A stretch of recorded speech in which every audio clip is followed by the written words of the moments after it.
each and every day, and I do not take that lightly. So let's talk just for a minute about, well, who exactly am I? Well, I am a mother of 5 children myself. I have one girl, and she is the oldest, and reminds me that she is often the princess of the family because she has 4 brothers.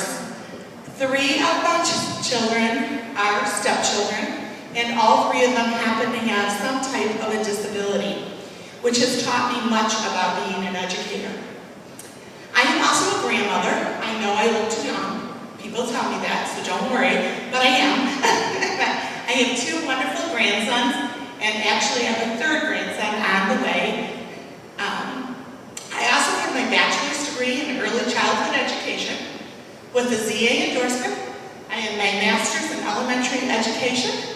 I have my Ed Specialist degree and my administrative leadership degree. I am an educator who is passionate about helping children succeed.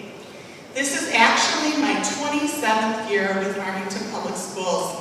I had to sit and calculate because I kept telling everybody, I think this is 26, I'm not sure, but it's actually 27. I spent 20 years in the classroom in grades K, 2, 3, 4, and 5. That's where I actually learned all that I needed to know to be a principal, I thought. Kids teach me every day something new. But what it did do for me is give me a solid foundation for understanding curriculum, assessment, and the flow of that curriculum development. So I tend to feel pretty confident in that area when dialoguing with teachers or parents or students on what do we need to do with the curriculum decisions. This is actually my 7th year as principal. I spent a few years at William Grace Elementary prior to the restructuring and the closing of buildings, and then moved here to Hillside. Many people have teased me because previously Hillside was blessed to have 2 administrators, 1 principal and 1 assistant principal. Well, I guess I stepped into big shoes because they decided I could do it alone. So that's what I've been doing for the last 2 years, going on my 3rd year here. So sometimes you have to wait for my response, but I try really hard to respond immediately. I am dedicated to keeping your children safe, as well as making sure they're learning in a positive and nurturing environment where the teacher has high expectations for all learners. The kids will hear Mrs. Green says, my #1 job is to keep you safe. My #2 job is to make sure that everybody's learning, so they know that you can't learn unless you feel safe. This is our Hillside mission statement. The Hillside Elementary, in partnership with parents, students, and the community, will provide a safe environment and encourage each student to achieve a high level of academic performance. Students will be empowered to achieve their personal best as they become responsible, respectful, and cooperative citizens. Students will in turn become thoughtful problem solvers, effective communicators, lifelong learners, and healthy individuals who exhibit a sense of pride and respect for one another in an ever-changing world. So as a building, when we're making building decisions, we always measure ourselves right back to our mission statement. Does our decision align with our mission for where we're going for our students? If the answer is yes, we move forward. If the answer is no, then we know that that's not something we want to invest our time and efforts into because we want to stay focused. Next, we're going to kind of review our building's annual report. It's one of the many documents that we're required to publish each year as a building. The annual report can be found on the district website, under schools, under elementary, under Hillside, and then under annual reports. You can read the entire 36-page document, which also comes with many data charts. And I will not do all of that with you tonight. I will just highlight some key points. I also want to review with you tonight what are some of our school improvement goals so that you as parents are aware of that. So you have to bear just 1 minute with me while I over.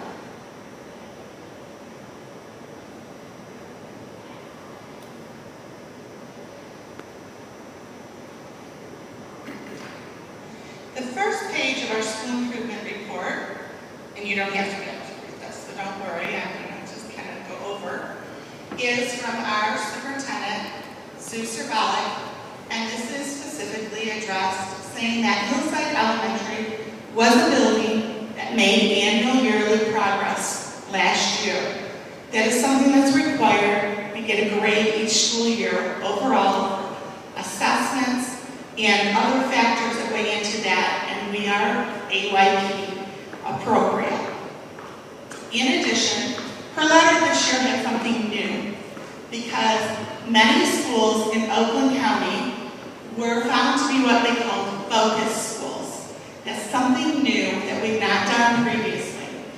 The state determined that if a school had a gap between the top 30% of performing students and the bottom 30% of students, that they would become a focus school. So the higher performing your students were, the higher likelihood you were going to be in a focus school building. Oakland County happens to be the majority of the buildings are focus schools for the state of Michigan, which means, to me, that's a good thing. We have a lot of high-performing students. Unfortunately, the state has some different ideas on how we're going to handle that. So, as a school, I want to reassure you that as a staff, we are committed to extending our excellence with our students, continuing to accelerate, differentiate, and help our high-achieving students continue to be high-achieving students. At the same time, we're dedicated to looking at those students in that bottom 30% and making sure that we have an educational plan that supports their needs, and that we are providing intervention and strategies to help bring those students up into that next level. Will it take time? It absolutely takes time. And the why, we've been looking at our data over the last couple of weeks already and making some ahas. And one of the target areas where we were cited for in this building, our strongest gap was in the area of science. The challenge for us is that science test occurs at the 5th grade in our feeder schools.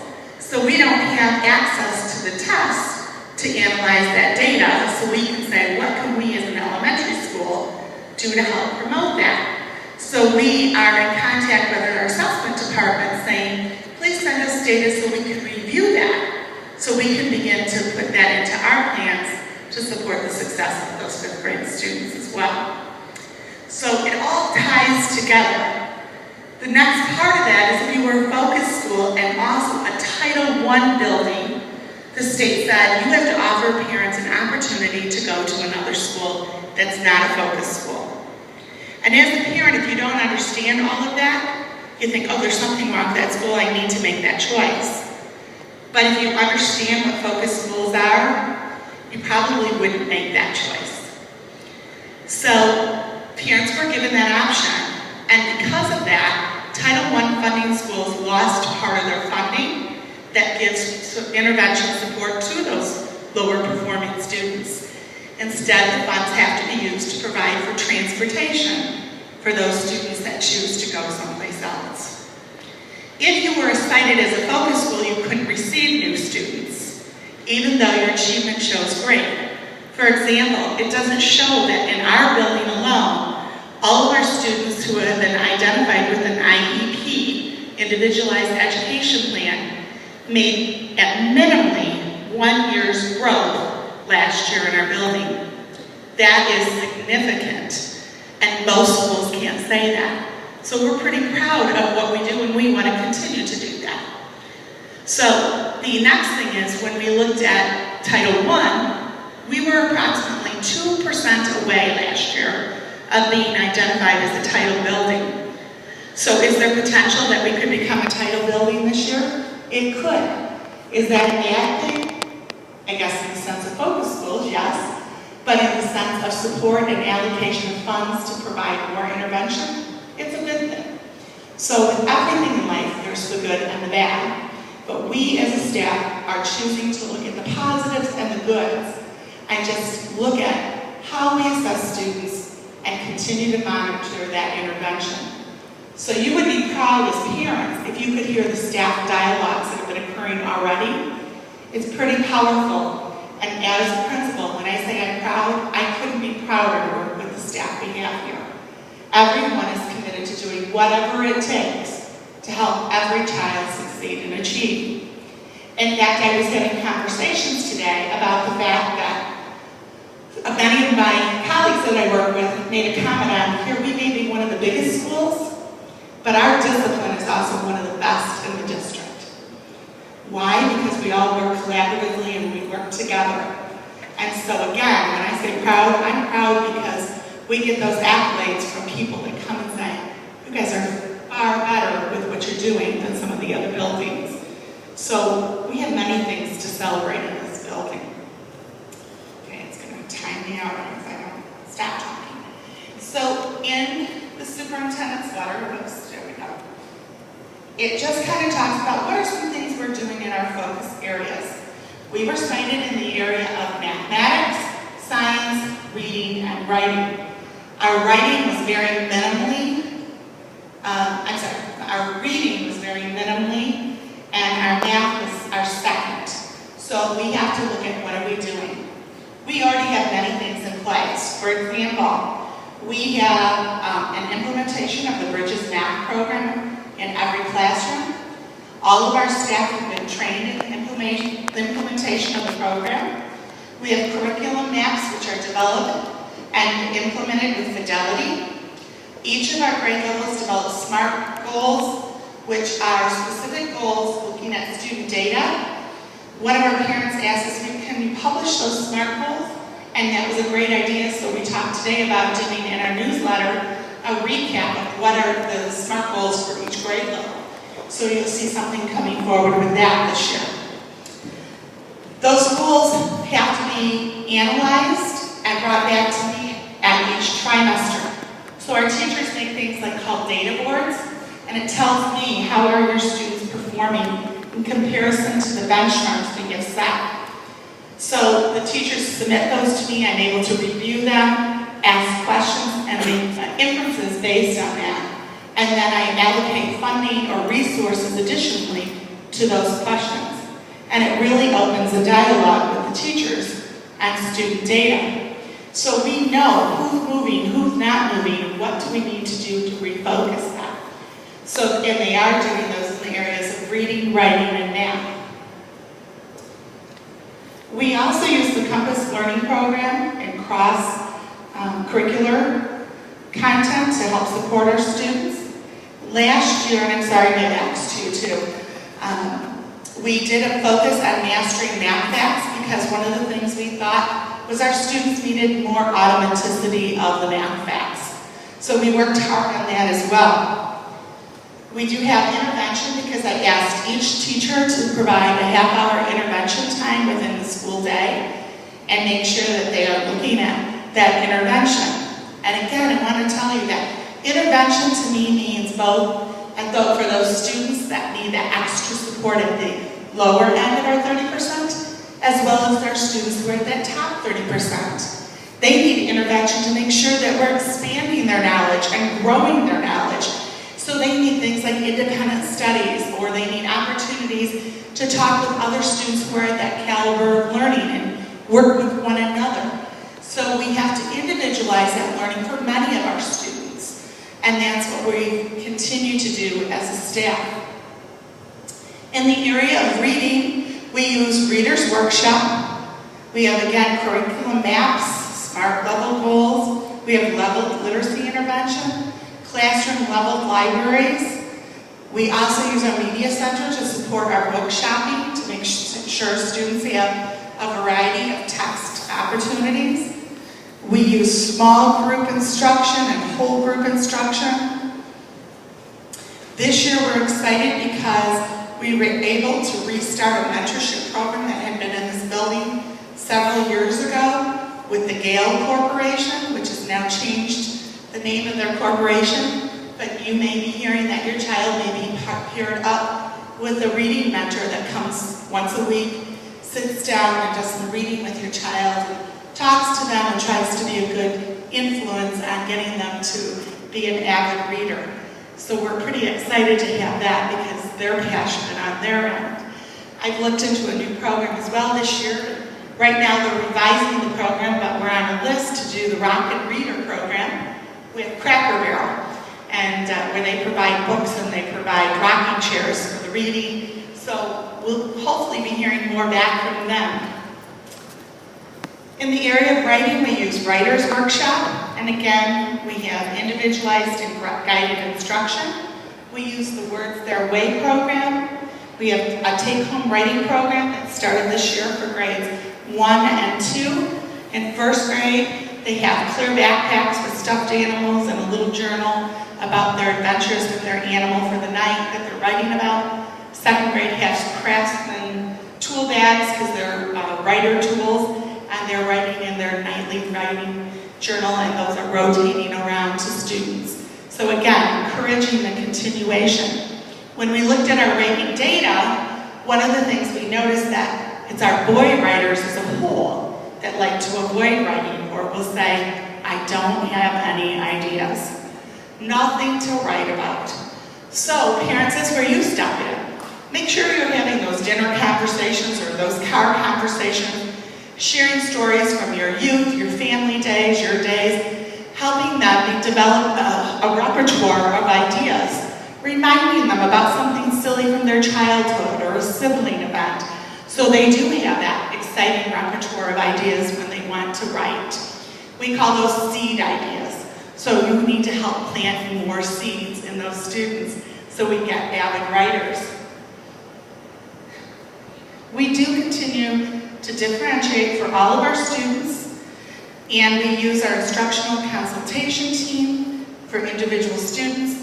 This year we have many teams that are working with the data notebooks, helping our students monitor their own progress and chart their own progress. We have teachers working with instructional coaches to work on higher quality instruction. We have increased our student engagement and self-discipline by implementing the positive behavior expectations. We have many after-school enrichments thanks to our dedicated volunteers and PTA. And one of the things that we also looked at is the difference in our numbers with the impoverished learner. So we have done a great deal of study as a staff on working with the impoverished learner and what do we do.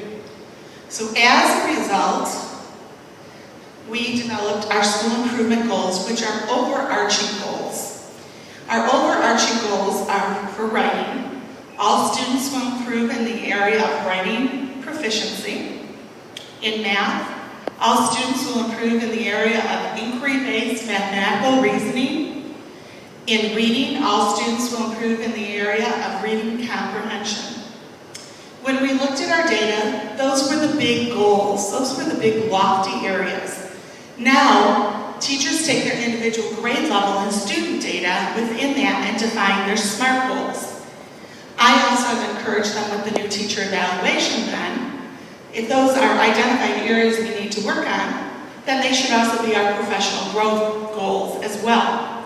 So I've asked teachers to identify within the development of their grade level goals an individualized personal goal for professional growth. So teachers will be working on that as well. So it all ties nicely together and we're moving together as a package. Previously, people could pick just about anything to focus on, but we're really trying to narrow our focus to close that gap for student achievement. So again, what are some progress things we've done? We've kind of reviewed many of those, so I'm not going to read them all to you. But I want to talk just a little bit about the math, because one thing that I often get as a principal, or teachers get is, my child is really good at computation. They're doing algebra, they're doing division, they're doing all these things, but they need to be accelerated in math. What we're finding when we assess our students, because the assessments we use are much different than just drill, that the students aren't able to do math concepts. They don't have the vocabulary, They don't have the ability to extend their knowledge or find a different way to solve a problem.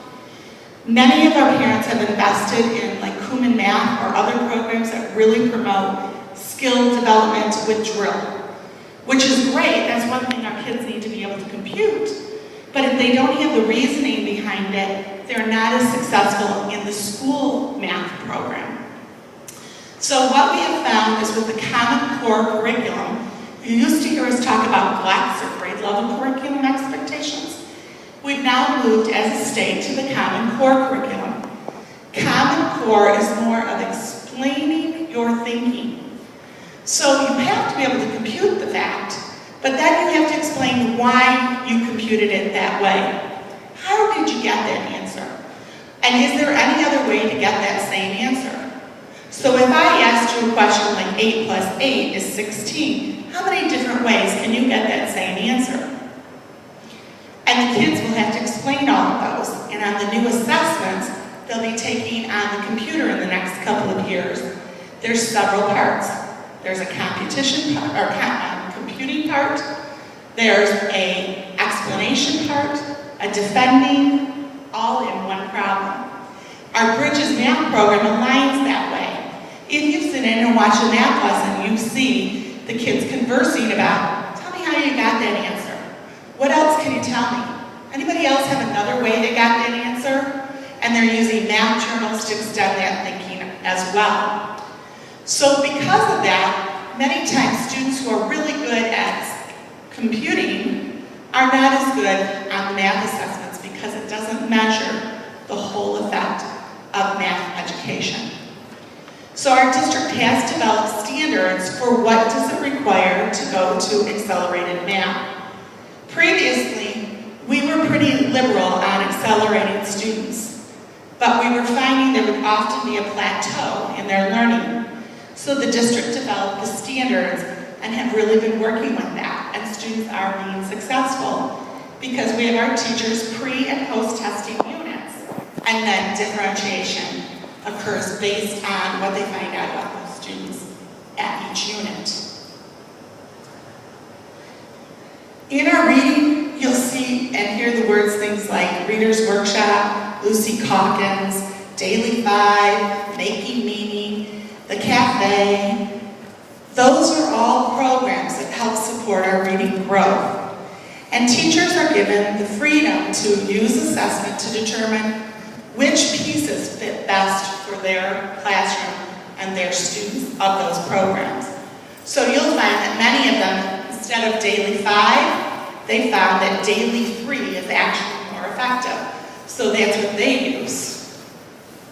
The students all should be able to tell you, once they've gone through an assessment, what is their independent reading level. Is it a level L? Is it a level K? And they should be able to communicate that with you as well. We do enrichment programs like with Book Parade. We have many opportunities for students to continue to grow. In the area of writing, as I said, we do use Writer's Workshop. We focus on things like ideas and content, organization, and sentence fluency. Teachers use the students' authentic work to determine where they need to focus on teaching skills or lessons. So for example, I may look at Elizabeth's paper and say, boy, I'm noticing in Elizabeth's paper, she's forgetting to capitalize proper nouns. Well, when I looked at David's paper, he too is forgetting that. And I look at a couple other, and geez, it looks like a lot of kids are forgetting that. I know that I now need to do an instructional mini lesson focused on capitalizing proper nouns. So we then use the students' authentic work to guide us.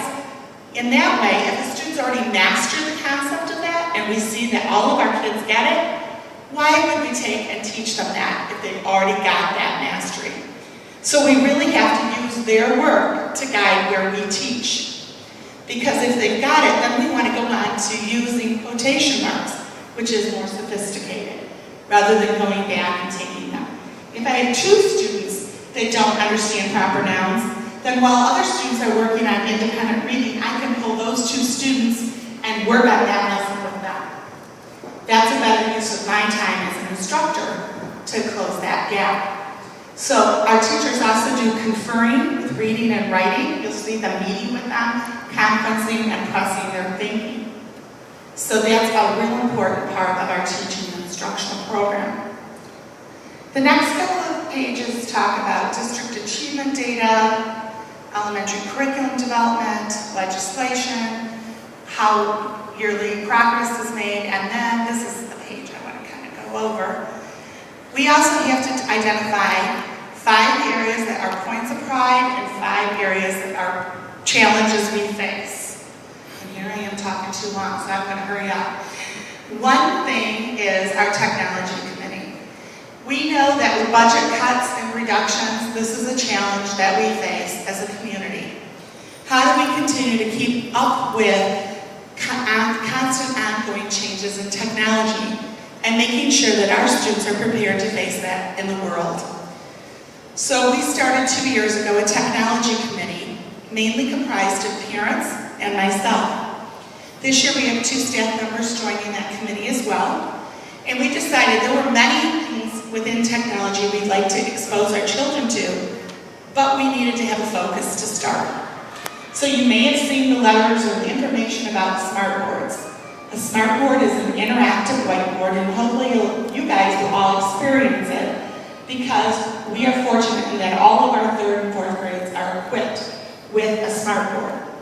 Our goal is to bring them into all of our classrooms. And fortunately, we've had many parents who have taken the lead and donated boards, or we found companies that needed to donate or have a tax write-off for their businesses or other things, and they were able to sponsor the purchase of a board. We just recently received a grant from the Hitachi Corporation, so I get to go and receive a check for a new board that will be going into the Stillings room in 1st grade. So we're pretty excited, but we need everybody's help to be able to fulfill the rest of the dream and get those boards in all of our students' hands and increase student engagement. So what we're asking from you is, do you have to fund them all? No, but maybe you know someone who's looking for something like this. They have a business, they want to donate something, and they'd like the tax write-off. Or you have a company you work for that does matching funds, or technology grants, or you have a grandmother or a grandpa or somebody that we're asking you if there's any way that you can help support us to make that dream come true. We want to be able to do that. So just because you have them all in your rooms doesn't mean we don't need your support in helping to make sure all students have that opportunity. In addition, we are a green school. We're proud to say we've received evergreen status for many years. We have a green team that our students work on. And this year we are adding grain barrels and we are adding composting from our lunch program. The kids will be composting and food by the end of the year. So those are 2 exciting things. And I recently connected with Whole Foods, who offers a grant to do actual gardens and plants them and comes and does a garden on the school property so we can grow our own vegetables as part of a salad bar. And I have worked all last year, and hopefully it will be fruitful this year, with our nutrition services to bring a salad bar to our school as well. So we're hoping that that will open soon. But some nutritional requirements changed and they needed to address those before we can start our salad bar. So we will be excited to have that as an option. We happen to be one of the best schools as far as offering a variety of opportunities for our students, because we have some of the best parent volunteers there is on the earth, is my opinion. They run things like spelling bee, reflections contest, junior grade books. They run things like chess club and math club and Lego club and science fair, multicultural evening. They run our fun run. They run just about everything you can think of. There's something for everybody. After school athletic opportunities, there's something. In addition to that, they're always looking for new people to join and help support and make those things happen. So please, if you have any availability, even if it's something you can just do from home, making calls, cutting something out, We need volunteers in our media center. We need them to help serve on committees. We need them to be a part of our PTA evenings and events. So there's something for everybody. So I hope that you will take that opportunity to be involved. If you previously filled out a volunteer badge or form and have been cleared, you do not have to redo that this year. Your badge travels with you from year to year or school to school within Farmington Public Schools. If you have not, and you're new to the building, or you have someone who you think is going to want to volunteer, a grandparent, aunt, uncle, they do need to fill out the form. If you filled it out this year already and turned it in, we're just waiting for them to be processed. You don't have to do another one. But we do practice safe schools here. You will notice that if you come to the building, the only door unlocked in the morning is our front right door. And that is because it is a safe school. You may also be accompanied by a staff member if your badge isn't showing or you're labeled that you're a volunteer. They have been instructed by the district to watch you go back to the office. So you may say, why are they walking with me? They want to make sure you're getting where you're supposed to be. So please help us in the sense of they would have to leave students to walk you to make sure that you're in a safe place. So please sign in. And parents, many parents are in a hurry and thinking signing out is not a big deal. It's not a big deal for you until the police come to your house and ask if you're there and accounted for.